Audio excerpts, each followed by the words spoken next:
doesn't know quite how the future leader of China ended up visiting his farm outside Des Moines. Prior to the trip in 2012, an advance party showed a particular interest in agricultural areas in Iowa, and Mr. Kimberly's family farm growing corn and soybeans fit the bill. They also told us that they didn't want anyone to get on the farm machinery.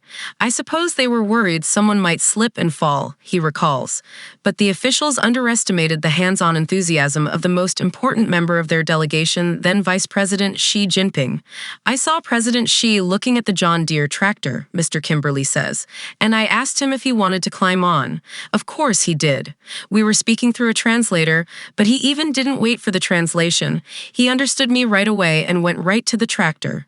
The health and safety fears turned out to be unfounded, and Mr. Xi was both delighted and uninjured by his ride on farm equipment. It proved to be another chapter in the Chinese president's curious ties to the largely rural Midwestern state.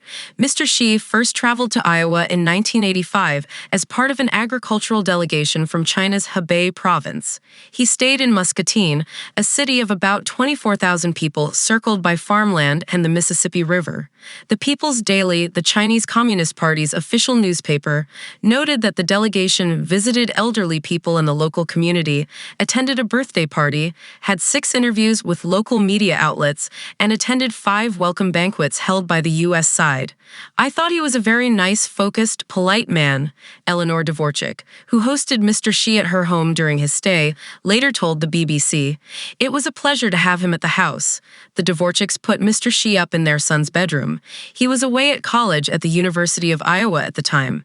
If the Chinese president had an opinion about the room's Star Trek wallpaper, he has managed to keep it to himself.